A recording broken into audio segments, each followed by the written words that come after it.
I kind of got lost in the middle. I wasn't part of the girls. I wasn't part of the boys. And so I learned to look after myself. That was it. Nobody ever followed up on it. That was the first time that anybody had told me that I was good at it. Suggested that there might be something I was good at. Meant that for a long time, I did seek external validation. And that leads to people pleasing. And it leads to a lot of internal self-doubt and perfectionism in an attempt to always be right, to always, fit into. You can't afford to be criticized because that starts to feel like rejection. Internally, I really struggled with self-doubt, self-criticism. That was a big one to overcome, to stop criticizing myself. I feared rejection, so criticism, I was avoiding being criticized. I always needed to be right, which meant that I was always chasing perfectionism as well as people pleasing. And I was behaving like that because of the way of what had happened or not happened to me as a child.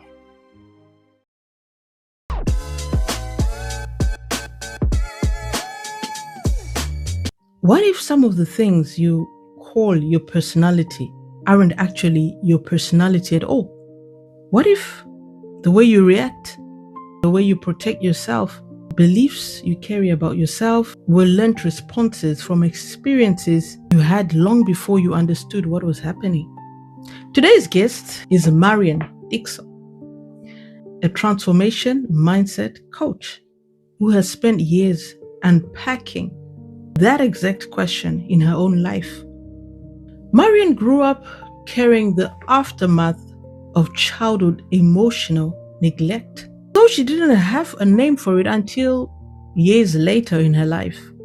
And when she finally discovered CEN, something shifted. She began to understand the difference between who she truly was and the emotional patterns she had learned for safety. Through her own healing journey, Marian began cleaning the emotional response patterns and limiting beliefs that had shaped her whole life.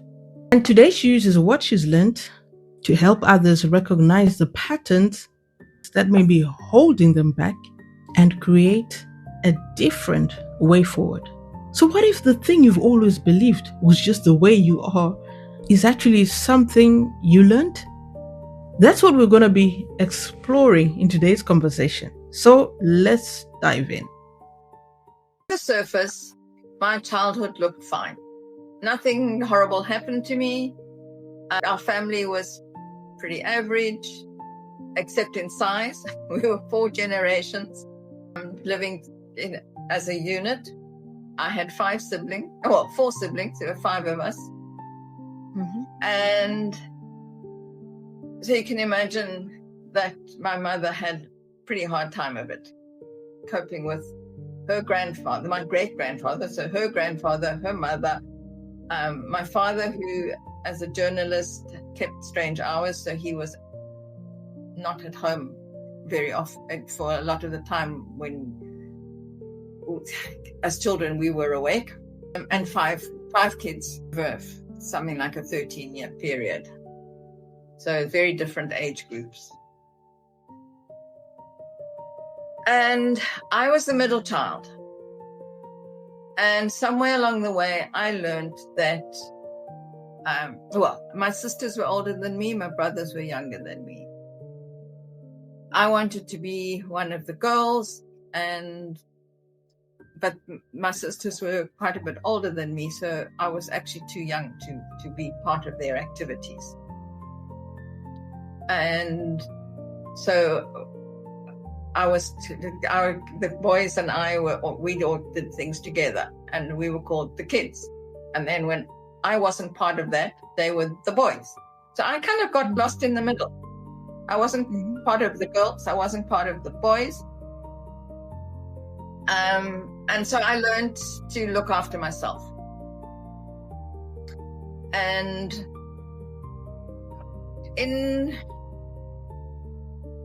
Yeah, probably only about 10 years ago now.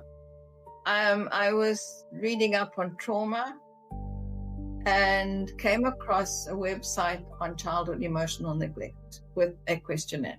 And as Right. we were kind of programmed to fill in questionnaires, so I did. And was shocked to discover that I had ticked every box when I got to the end of the page. Right. And I went back and I looked at the symptoms and I thought, yes, it's the story of life. And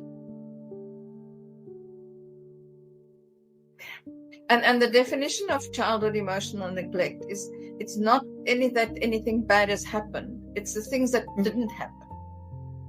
The little things. That hug that you needed. And my mother was too distracted to give it to me. And because I learned that if I stayed below the radar, people left me alone to do my own thing. And I wasn't told you can't do this and you must do that. I just disappeared. And then I could do what I liked, as long as it didn't attract attention. And that is actually one of the symptoms of childhood emotional neglect, because I wasn't actually receiving the emotional support that I needed because I didn't make a fuss. Sorry, take some water. Okay. Because I didn't cry and perform when I didn't get my own way, because I didn't pick well, my brother and I did fight a bit, but I did my best to stay out of people's way so that I was safe. But it meant that nobody noticed me. Nobody noticed what I needed because I always seemed to be okay. And so my emotional needs were not met. I didn't receive the validation that I needed. I can't remember anybody saying to me, "You're good at that." So I grew up with knowing the only thing I knew that I could do well was to study. I was never a brilliant student, but I was always above average in the class. Right. And I never excelled at sports, even though I would have liked to have, but I didn't get the encouragement so that I didn't do the practicing that I needed to get good at, because nobody kind of thought to encourage me. Sorry about my cough. All right. And when I was a Girl Guide, and I remember at a camp, I must have been probably about 16, 17, my mother came to collect me, and the regional director, I can't remember what the name they had for it, but she was responsible for regional oversight. I heard her telling my mother that I should work with people, but she didn't elaborate on what that was. My mother didn't ever discuss it with me. I just happened to be present when it was said, not even to me. And that was it. Nobody ever followed up on it. And I didn't understand what that meant. What kind of jobs looked like working with people. So, yeah, it was... That was the first time that anybody had told me that I was good at it. Suggested that there might be something I was good at. Interesting. Oh. And that lack of validation meant that for a long time I did seek external validation, and that leads to people pleasing. And it leads to a lot of internal self-doubt and perfectionism in an attempt to always be right, to always fit into You can't afford to be criticized because that starts to feel like rejection. Mm-hmm. So, yeah, it created a whole havoc, a whole nest of issues to deal with. And I managed to keep up a facade of a fair amount of confidence. But internally, I really struggled with self-doubt, self-criticism. Yeah, that was a big one to overcome. To stop criticizing myself. I have spoken with a couple of women on this platform who have also experienced some childhood emotional neglect, and like you're saying, that it's manifested in the same way you're saying, that they end up having self-doubt and people pleasing, because it's like they feel they have to do so much in order before they can actually get to get people to pay attention and please people. Mm-hmm. And I'm not sure if I'm phrasing this right, as in it's a way of trying to, should I say, get their attention, or I can't really find the better way to. You want to be you want to be liked, you want to be noticed, and yeah, I feared rejection, so criticism, I was avoiding being criticized. I always needed to be right, which meant that I was always chasing perfectionism as well as people pleasing. And not only had to please them, I had to actually do it perfect. Wow. And then, so I had a constant barrage of inner criticism because, you could have done this, you should have said that, why didn't you, behave, and it also made me to hold back a lot, because when I was in a new situation, I didn't have the confidence to just walk in and be me. So I used to stand back and watch people and see how other people behaved, what kind of things they said, what did they do, how did they so that I could, then I would try and be like them. So I was never being myself. I was always trying to fit in with whatever was going. Right. I get the picture now. It's like you found yourself the majority of the time end up having to be like the people that you're around in order just to fit in and not really be yourself. So what happened in the situations whereby you were being yourself around other people? When I was Did you being feel myself? Yeah, when you were being yourself. That didn't happen very often, but one of the best years of my life was actually quite fun. And my first year at varsity, I enrolled for speech and to do a course in speech and drama. Mm-hmm. And there was I won't say necessarily expectation, but the first year speech and drama students were kind of renowned for being silly and over the top and, sort of kind of overacting and doing it all the time, not only on stage, but everywhere, Yeah. And a friend and I look back and I think the two of us shrieked and squealed our way through that year. Mm-hmm. And it was the most fun I think I'd ever had. And I thought, because I was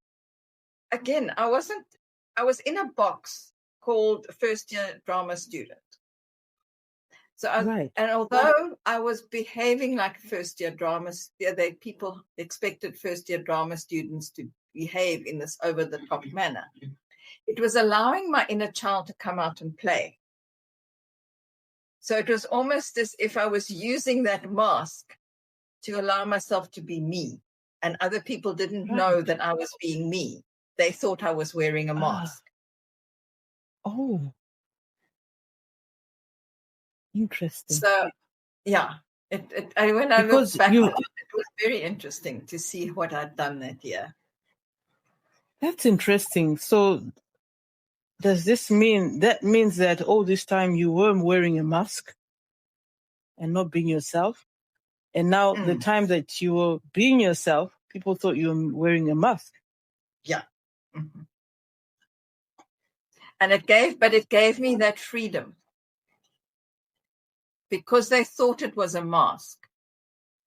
They weren't being critical, of me. Yeah. They were being critical of this. That's what they thought, and I was actually behaving much as they would expect a silly first year student to be. So I had permission to let go and just have fun. So that was, I said at the time I didn't understand what I was doing. It was only in retrospect that I realized that that's what had happened. And and then, as I said, it was only about 10 years ago that I found the label for my experience.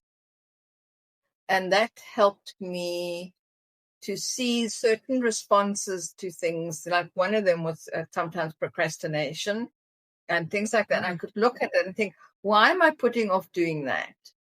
And I'm thinking, this is actually what I call a CEN response, childhood emotion. This is a symptom, CEN. Yeah, that childhood emotional neglect. This is a CEN response. It's not that it's not an inherent flaw in me. It's a symptom of my experience, and therefore I can change it. Right. It gave me being able to put, as I said, certain behavior patterns, certain emotional responses in a box labeled CEN.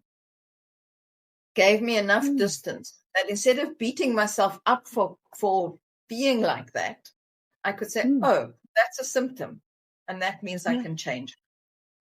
It's not my personality that is defective. That was another big breakthrough for me. Right. That is interesting, Marian, because I've never in a million years thought that procrastination can actually be a symptom. I just thought that's a character trait. Well, it was for me. So I firmly believe procrastination is never a problem, or it's never the problem. It's a symptom of another problem. There's always a reason why you procrastinate. And very often it's because you don't feel safe doing the thing that you're supposed to be doing. Right. It can be, because when I started questioning my procrastination, I realized that it was very often rooted in anxiety. I wasn't conscious of feeling anxious, but when I stopped and asked myself, how do I feel about this? I could feel the tension in my body. And I started to recognize that was a sign of anxiety that I'd learned to suppress. And that when I could say, okay, I'm anxious about doing this because I maybe haven't done it before, or I don't feel very confident about this aspect of what I'm doing, it took the pressure off. And it made it much easier to actually do whatever it was.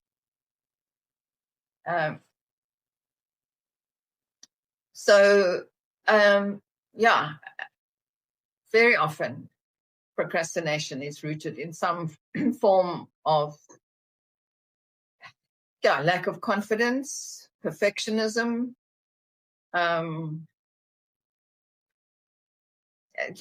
anxiety about the outcome. Also, but procrastination is always a symptom, which is why it's the time management skills that people teach in order to deal with procrastination are such hard work. You try, and as soon as that sort of deadline is passed, you've done everything, and you'll go back to your old ways. Right. Whereas when the work that I do, by dealing with the root cause of things, the stuff that's sitting in your subconscious mind, and giving you an emotional response, not a thinking response, an emotional response. And that's what drives us. So I deal with things at that level. And once that can be shifted relatively quickly. And once that shift takes place, then, staying with the example of procrastination, when you take away the anxiety, you can do the job. Right. And yes. you can do the job because the anxiety is gone. So you don't have to go through all that psyching yourself up and all that self-discipline and hard work. Right. So that's what I say about why I call myself a transformation mindset coach, because you don't have to do all of that hard work on a mental level. You can actually go down to the subconscious mind, deal directly with what's really going on, because the subconscious mind is responsible for 95% of our thinking capacity. So all that busy stuff in our heads that we're aware of is only 5% of our thinking. So when you go, and it's subconscious areas that the body retains those messages, beliefs, emotional experiences that start in childhood, and they teach us what is safe, what's unsafe, what we're good at, what we should avoid doing. And if we reprogram our brains at that level, you solve a lot of problems. And I'm walking proof of that. Wow. I'm glad we've got a walking proof with us today. You know, it's interesting whilst listening to all these things that you're saying, just makes me realize that the amount of things that happen in our childhood, be it good or bad, is exactly what you're looking at today as an adult. But sometimes we don't have that connection. We don't put those two pieces together. Because a lot of the stuff that happens in childhood, you don't have a conscious memory of. But your nervous system is programmed to keep you safe. And so then everything that happens to you, the things that make you feel unsafe as a child are remembered by your nervous system much more effectively than the things that make you happy. Because going back, our nervous system is still wired the same way as when people lived in caves. And the biggest danger was the lion that lived in the bush nearby. And it was more important to remember where the lion was than it was to where the pretty flowers were, because that was a survival necessity. Yeah. So our brains are trained to remember the things that made us feel unsafe and to keep warning us to not do them again. So if you were at school and you had to stand up and talk in class and you forgot your words, and somebody or maybe a few people laughed at you, or your teacher was critical, and you were maybe 7 or 8. And when you're 38, you've long forgotten that. But you've been promoted, and now suddenly you have to do presentations to the board or something. And you go into a blue funk, and you don't know why. Right. Because 30 years ago, somebody laughed at you when you forgot your words. But your nervous system has remembered and says, do not stand up in front of people and speak, because you're going to forget your words and they will laugh at you. Wow. You know, the work that I do shifts that memory and disconnects. And the nice thing about it, you don't actually have to have the memory. We start with, you've got the presentation coming up next week. How do you feel about it? And then we'll go through a process where I'll actually end up asking you, when was the first time you felt that? And normally your brain will pop up a memory that you didn't have a conscious memory of. Right. Or if it doesn't have a specific memory, it might just say, well, something happened when I was 8. And we'll go back and we'll visualize that little 8-year-old and take that 8-year-old through a process where they do get the support and encouragement that they need, so that it's no longer and what happens then is your brain doesn't know the difference between imagination, an imaginary situation, and a real one. So you've now overlaid the original memory with a new story, and that overrides the old memory. So when you have to stand up and speak, instead of that 8-year-old inside of you having a blue funk, you can stand there as your 38-year-old self and do the presentation with what I call normal nerves. When you're doing something in public, you need that little hype of a little bit of adrenaline. You do. Yeah. So it's what I call normal nerves, as opposed to the debilitating nerves that make you stutter or break out into a cold sweat or go bright red or whatever it is that happens to you. Right. And I'm glad that you have covered that, because I was going to ask that, because you have highlighted something and made me aware of something that I was not aware of, and that is procrastination is a symptom. And some of the things that you might have gone through as a child, I think you said your brain might forget, but your subconscious remembers? Yeah, your conscious brain forgets, but your nervous system remembers. Right. Nervous system remembers, right? So my next question was going to be, how would anybody else, just a normal person who doesn't know this information, or even a person like me who didn't even know this information, how can they now become aware of these things? So I'm glad that you touched on how you work with your clients and how you help them to bring out that information that they had forgotten about from their childhood. So thank you for touching on that. So my main tool is emotional freedom techniques, and which I always put an S on the end of techniques, because over the 20 odd years since I first learned it, it changed in many ways, and there's a whole variety of ways of using it. And I've followed quite a number of the people who've developed new ways. So I have quite a range of ways of using the emotional freedom technique, not just the basic one, to address issues and get to the root of things. Right. Awesome. And you've also spoken about discovering childhood emotional neglect later in life. And how did learning that in your later life, how did it change your understanding of yourself? Well, I had already done a lot of work on my inner critic. I more or less silenced it.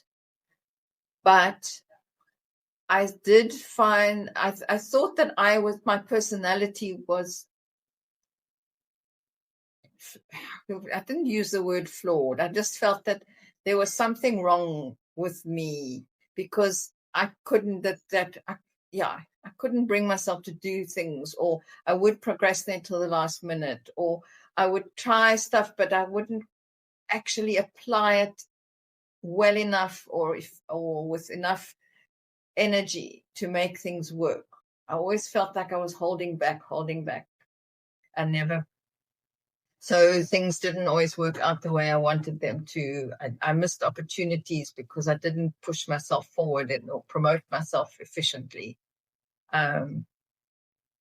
So those kind of things, I said, when I realized that they weren't actually my personality, they were responses that I had learned as a child, so that I could keep myself safe, keep myself out of. My elder sisters, would tell me I was too small to play with them. I was, too little to do this and to. So instead of having people telling me what I couldn't do, I would just keep to myself and do my own thing. Yeah. And so that holding back was my way of keeping myself safe from what felt like criticism and being put down and doing things wrong. And I could see it now. Then I could see it. That wasn't actually my personality. That was a learned behavior. And therefore I could unlearn it and learn a new behavior. Whereas before I knew about CEN, I thought that was my personality and it was fixed. So it took a whole struggle of my life. Mm-hmm. As I say, you're not broken and you don't need fixing. I love that. Yeah. Then I love the fact that you said it's not a fixed trait. It's just a symptom. So by you saying this, it just gives a lot of hope to other people who might be listening. Yes. That they need to stop criticizing themselves. It's a symptom of something that you need to pinpoint what it is. And not just criticizing. That a lot of women, I think that there's something wrong with them. A thing of, maybe don't think in terms of I'm broken, but they think there's something wrong with me. I'm not good enough. I'm not valuable. I don't deserve this because and that's all learned. Those are just beliefs that we've learned along the way, and they can be changed. They can be changed. It's good to know that they can be changed. This is not something it doesn't take months of affirmations or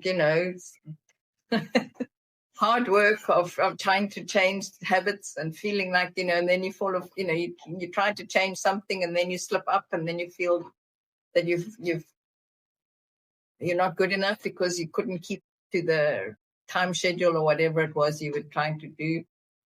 None of that hard work is necessary.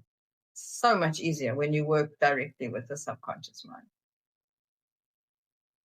So in the case of, let's say, children, right, and they are having those particular traits, okay, I don't know if the word traits or, manifesting those symptoms of procrastination, how can one pinpoint when it comes to their children? Maybe there should be people watching here and they've noticed that their children procrastinate a lot. Yeah, then there's a reason. Depending on the age of the children, you need to approach it in an age-appropriate manner, but you need to find out why.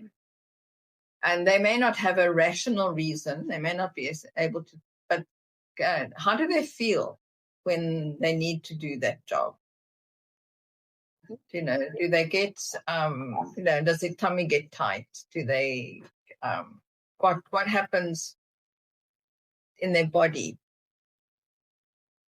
when they're supposed to be doing something and they don't want to, or they feel anxious about doing it? But as I said, they may, depending on the age, the older they are, obviously the more vocabulary they've got for explaining things. But it's to not to make them wrong, because that just closes everybody down. But to gently find out from them, how do they really feel when they needing to do whatever it is that they're procrastinating on? How do they really feel? I'm sure. And that, they might not be able to, depending, very young children might not be able to answer that directly.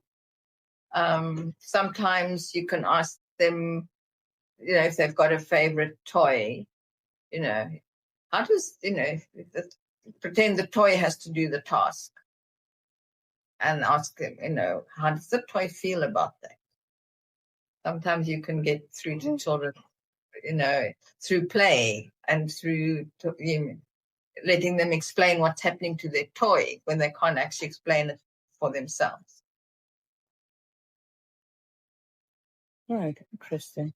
That's an interesting strategy. Older kids would have more vocabulary, more self-awareness, so you could actually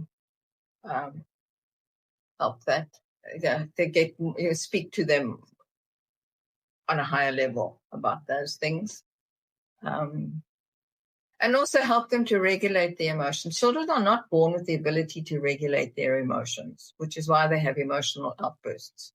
Because when emotions get overwhelming, the only thing they can do is let it all come out. So instead of punishment, one actually needs to contain, help them let them vent, but in a contained way. They don't feel criticized and they feel safe. Mm-hmm. And then, and that also, if you stay calm, their nervous system will start to align itself with yours, and they will calm down.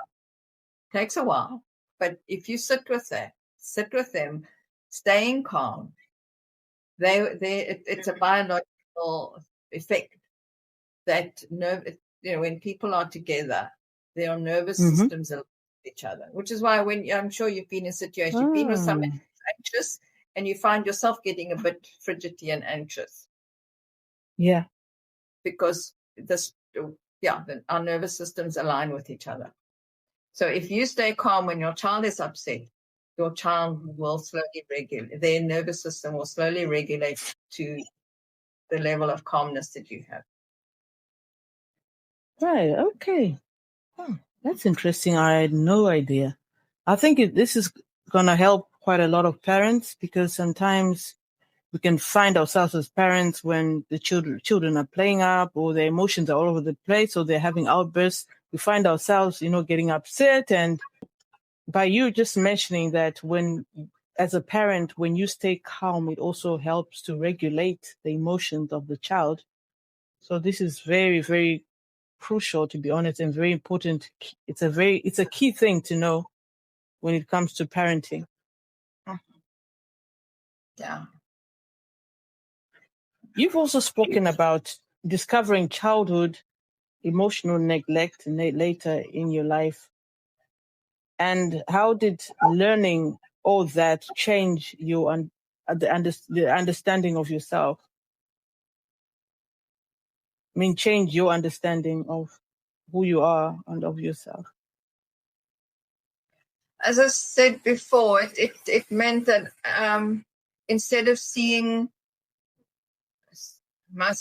the way I struggled to do certain things or to overcome, change things that I wanted to change, it took the struggle out of it, because I could see that as a symptom of my experience. It was I was behaving like that because of the way of what had happened or not happened to me as a child. And so it made it much easier for me to shift those things, because I didn't feel that I was wrong, I was inadequate. It was, that I'm not doing this because visibility, going live on video. Mm-hmm. Because as a child, being invisible was my safety mechanism. Becoming visible and was an issue for me. But instead of seeing it as a personality issue or something that, that I was able to see it as a symptom, and therefore I could change it. It was a learned behavior, and I could unlearn it, learn a new way of doing it.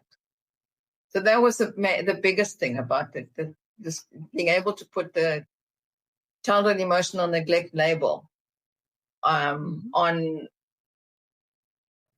certain emotional responses and behavioral patterns and habits that I've seen in myself, and say, oh, that's not me, that's the EN. So then I could change it. Whereas prior to that, I thought it was me, and that I was broken, that I needed to be fixed. Mm-hmm. And that was hard. It was much easier to fix a symptom. Right. It is much harder to fix a symptom. It's easier to fix the symptom. It's easier to fix the symptom than it was. It's hard when you look at yourself and you say, I'm broken, and there's something wrong with me. This is me. It's much easier to say, this is something, this is a way I learned to keep myself safe, no longer appropriate. I can change it. It's not me that has to be changed. It's the behavior pattern that has to change. Right. See the difference. So I see the difference. So what role did self-awareness play in helping you separate your learned survival patterns from who you truly are?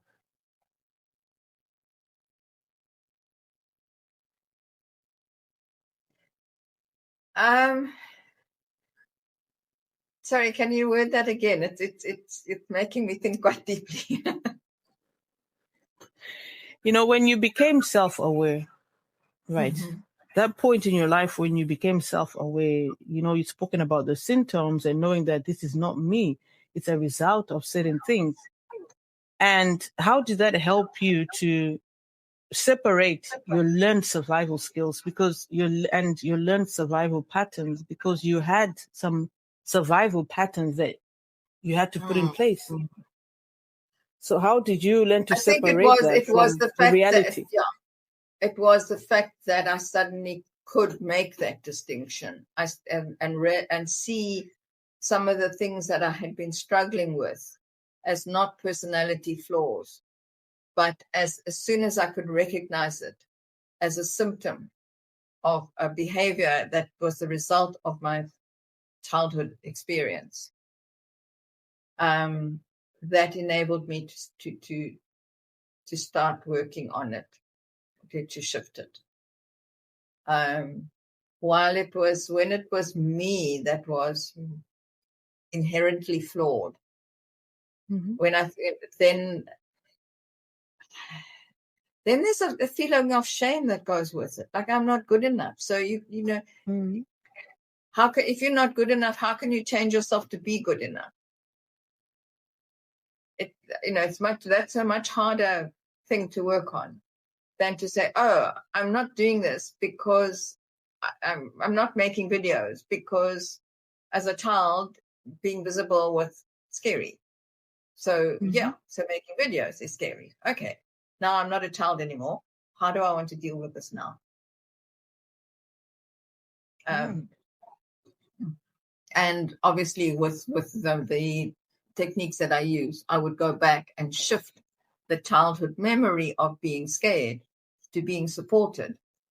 And then so that inner child that we all carry is no longer shouting at me that she's scared when I go on video. Right. That inner child is no longer...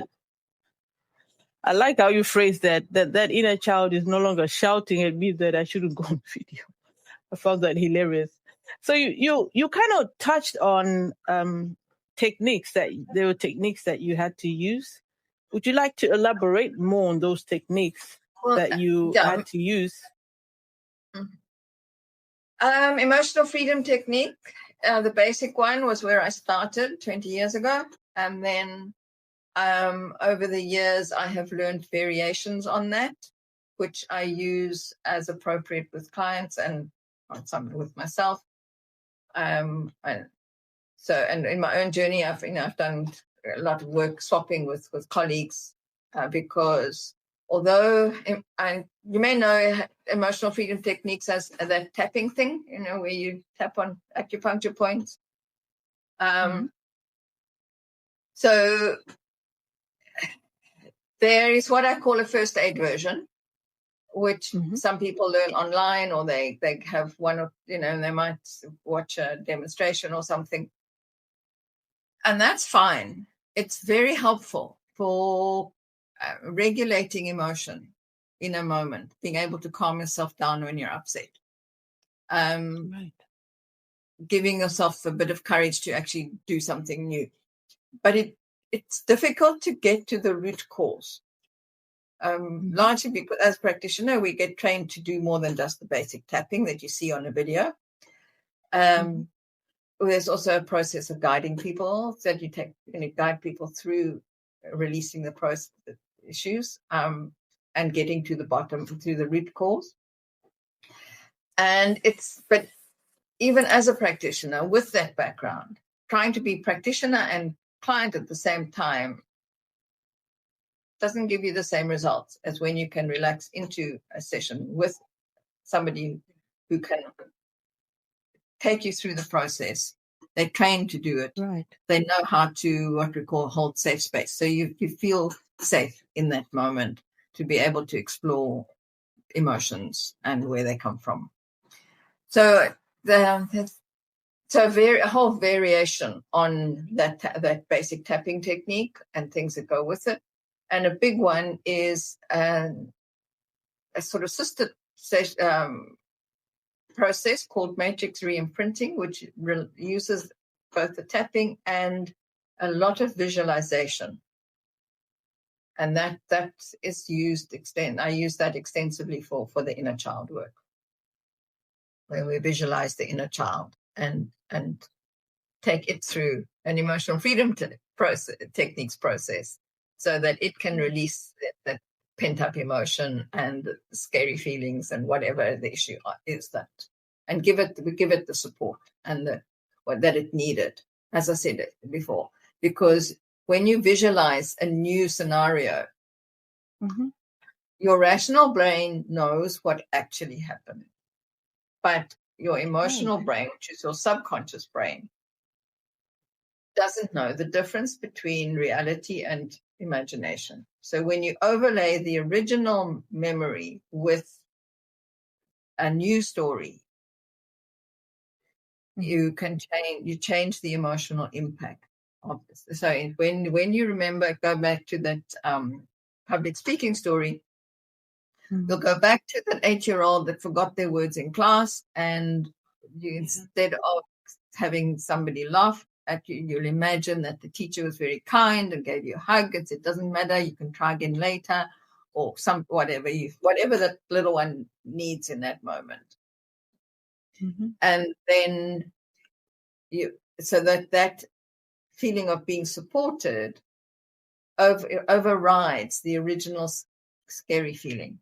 And what happens then is the neurons in your brain actually reconfigure their connections, so that when you have to stand up and give a talk, instead of the scary 8-year-old standing up, you get the new supported 8-year-old that's there and not feeling scared. So you're okay. I like a doorbell. I like to think in pictures. So my analogy is, got a doorbell. You've got the trigger, the button. And when you push it, the alarm goes off. And a lot of therapies and practices will teach you try and calm down, dull down the sound of the alarm, or to just keep going and push through it until you learn to ignore it. Emotional freedom techniques cuts the wire. Right. And then this other thing, matrix re-imprinting, takes the wire from the button, the trigger, and connects it to a new with a message that you have chosen to give yourself when that happens. Right. That's really that makes it easier. The kind of picture that you painted for us about the bell makes it a whole lot easier to understand. Yeah, I like thinking in pictures. Yeah. And I had a client, actually. She came to a workshop that I did on procrastination, and she was also a coach just starting out, and she wanted to work with children, and she planned to contact schools to see if she could run some programs through the schools. And for 2 months, she had not phoned anybody. She came to the procrastination workshop, and a week later, she said, "I've got 4 appointments booked," because she reprogrammed, using this way of working. She reprogrammed that bell. So when the trigger got pushed, she used to get a message putting herself down for being critical. Who are you? Who do you think you are? She retrained it. So that button went to a bell that said, "You've got this." Right. And in 1 week, she'd got booked 4 appointments at schools after 2 months of not being able to do anything. Wow. Just by renaming that bell. Yeah, because we disconnected the wire to the old bell, the alarm bell. Yeah. And connected it to a new bell that she chose what message she wanted it to give her. Very powerful. Rewiring and renaming. After 20 years, I'm still blown away by the results. It is absolutely phenomenal. Wow. So it's just a matter of making tweaks, making little changes, rewiring, and wiring it into another bell, your whole childhood experience. Yes, and look, some things have got what I call, some things have got what I call roots. So you come with one thing that you want to deal with, and then it can, as you deal with that, other things might surface. So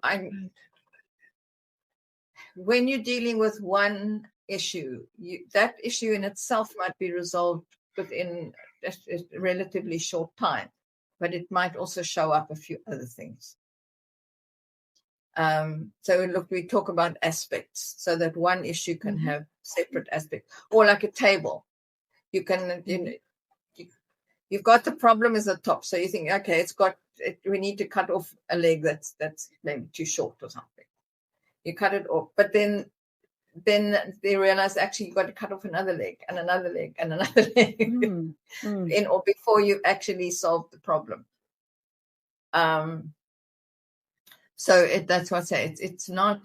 It's the process is both very quick, and also it can take some time to complete, because there's different parts to it. There was a comparison done between emotional freedom techniques and cognitive behavioral therapy, and the results were similar. The outcome was similar, but the cognitive behavioral therapy took 6 months to get that result. The EFT took 6 weeks. Right. Wow. So that's why I say it's not instantaneous, but it does. It does take time, but it's usually much quicker than conventional talk therapy. Right. Okay, that's interesting to know. That is interesting to know. There's a big difference in the time period. I'm not dealing with people who need professional psychological help. There is a difference. This is not therapy that deep. Okay. Yeah. So, but there's a lot of emotional issues that don't need professional therapy. They just need that tweak. Right.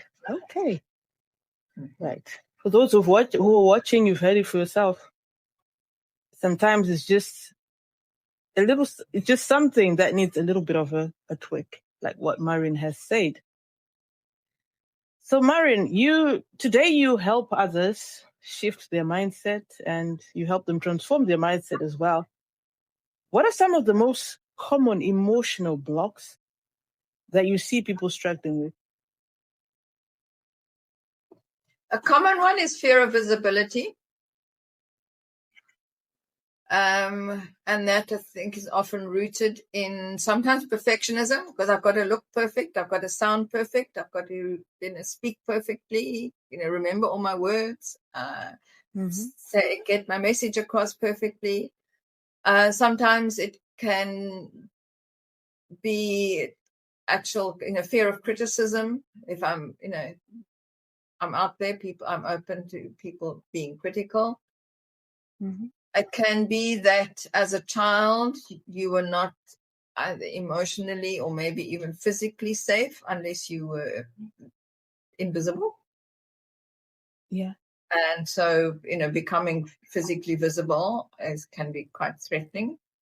So there are various things, underlying issues under one category of fear of visibility. Fear of criticism is a big one.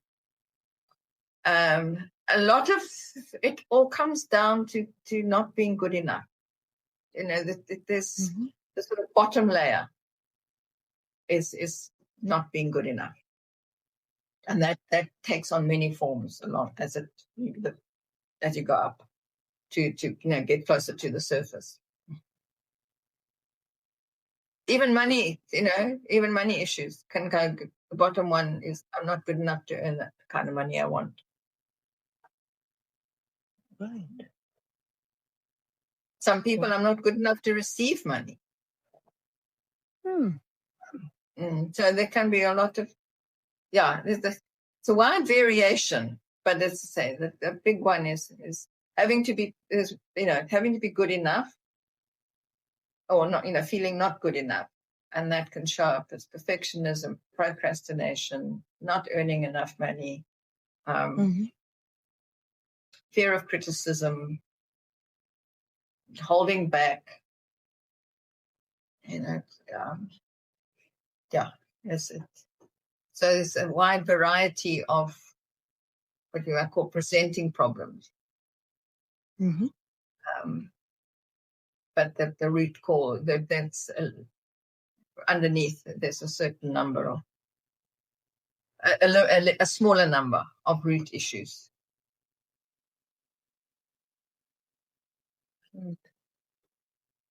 It all lies in the root. Yeah. Interesting. Thank you for highlighting that. Thank you so much. I was going to say, even burnout can often be not in so much, you think it's the work, but actually, it can be emotional issues underlying, maybe you're a people pleaser, you can't say no. Yeah. And so you take on too much work, or you're a perfectionist, so you actually put in more effort than you need to. Or you're doing something you don't enjoy, but like I was stuck wanting the money, but not enjoying the work, and just sucking it up until you can't anymore. So it manifests in a lot of. Even burnout can have, different roots. Right. Okay. Yeah, because I can imagine someone burning out because they are doing so much. They're doing too much because they want to please people. Or maybe they grew up being told that they amount to nothing and they want to prove a point. Yeah. Or that they're just, they've been told or been socialized into expecting to do something. Like one of my clients, her father was a pharmacist and he had his own pharmacy. And he kept saying to her, work in corporate. You don't want to be self-employed. Oh, right. And when she came to me, she was actually self-employed. She burnt out in corporate. She was self-employed, but she was doing something that she was using a marketable skill, but it wasn't what she really wanted to do. What she really wanted to do was open a vegan deli. But she had her father's voice in her head saying, don't do it. You can't do that. Stay in corporate. And so she burnt out in corporate because she wasn't doing what she wanted to do. So in short, we can say the dad was more like projecting his own fears? Oh, yes. He was trying to protect her. I mean, and the same with the childhood emotional neglect. At no point was anybody being mean or nasty to me. Yeah. In a deliberate way. It was just because I became the quiet child. And there was so much going on in a 4-generational household.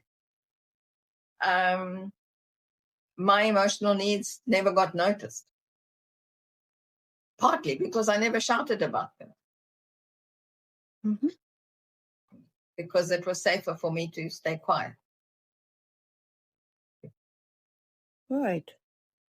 And the fact that you've mentioned this in your story is something that should be a reminder to us as parents who still have maybe younger children and everything, or even older children. And that is, we have to really I mean, I know it's not easy as parents to really know everything that's happening in our children's lives, but we really need to be eagle-eyed. I think stay in communication, just checking in with them that how they're feeling about life, where do they need support? And validation. Validation. There's an interesting story. Interesting story of a martial arts school that used to win a lot of the international competitions. And some people just wondered why this particular school kept their contestants were so often winning and more than from any other school. So they went to have a look on the teaching method. And they found that the people were not told to, they're never made to feel wrong. They would say to them, do this, put your hand up with their palm up. And they would put their hand out with the palm down. And instead of saying, no, do it this way, they said, yes, now try it this way. Oh, right. So as they learned, they were never told they were doing it wrong. They were told, yes, you've tried, now try it this other way. Right. And there's a big difference. Yeah.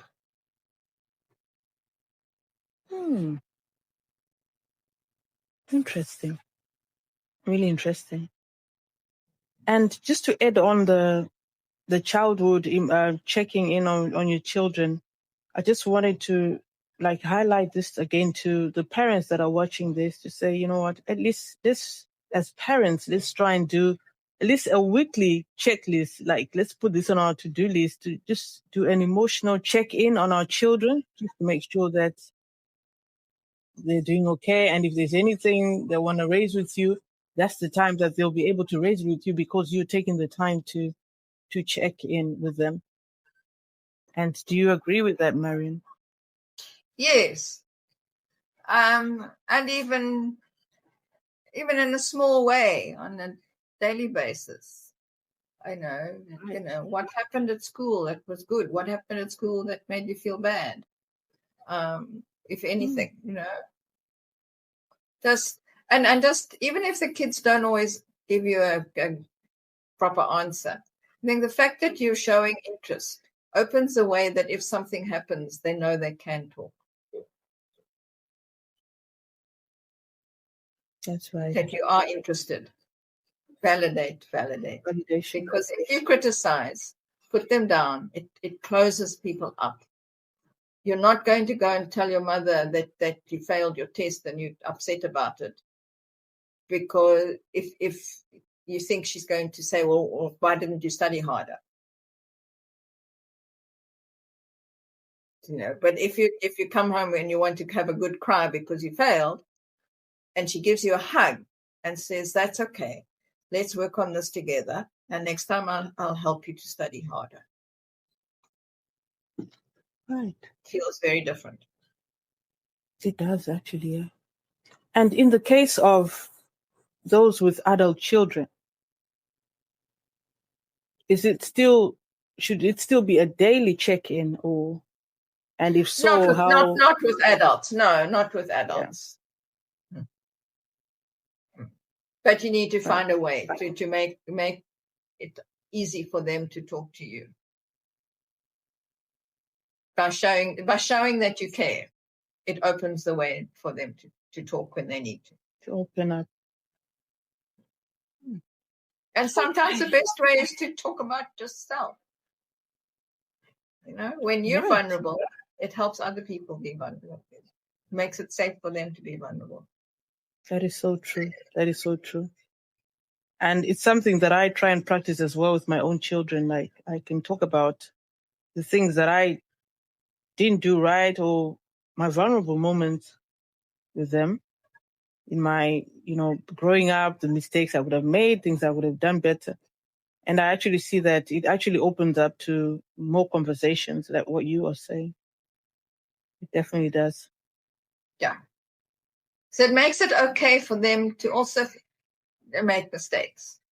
Instead of feeling that they're not good enough, they feel I'm human, like my mother. Yeah, absolutely. Makes them feel human, absolutely. So before we round off, Marian, for someone who might be listening right now and they might be going through a sudden life change, maybe right now or in the past, might be going through a sudden life change in their life right now. It could be a job loss, a loss or an unexpected transition or a loss of a relationship, whatever it is that they are currently suddenly facing right now. What encouragement would you want to share with them?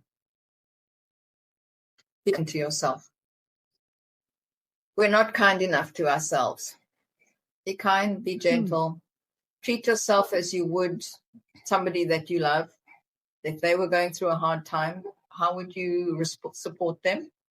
And support yourself in the same way. And don't be afraid to ask for help. You don't have to go through hard times alone.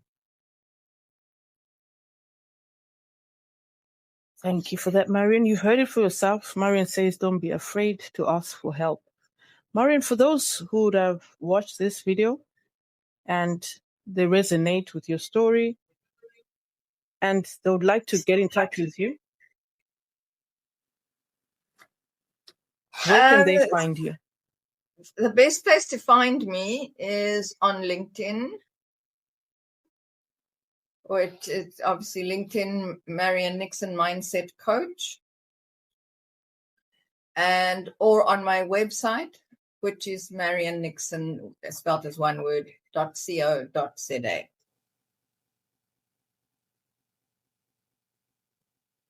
Thank you, Marian. Thank you so much. Thank you. I've enjoyed talking to you. I've enjoyed talking to you as well. I've learned a lot. Trust me. I've definitely learned a lot. And I'm sure the people that are going to be watching this are really going to learn a lot from this conversation that we've had. So thank you so much. And for those who have enjoyed this conversation and it really resonates with them and you want to know how to work with Marian, I'm going to include her links in the comments as well. So do check out the comment section as well. So Marian, once again, thank you so much for sharing your story today and thank you for being open to share your story. And your journey truly reminds us that sometimes the moments that feel like setbacks can actually become the door to something better. Definitely. And what looked like a loss at that time turned into an opportunity for growth in your own life. And we have seen it through your story. It turned into an opportunity of growth and taking a completely new direction. And it's also a powerful reminder that understanding ourselves is very important. Understanding our patterns, our beliefs, the things that have shaped us in our childhood, and our emotions can open the path to real transformation. So it's a matter of really understanding the root cause of what you are seeing right now in your life. What happened in your childhood connects to all of those things. So thank you for, again, bringing your wisdom, Marian, and your experience to this conversation today. And to everyone else that is listening, if this episode resonated with you, do share it with someone who needs to hear this conversation. And be sure to like this video and subscribe to this channel so you do not miss out on any of the conversations that we will be having on this platform.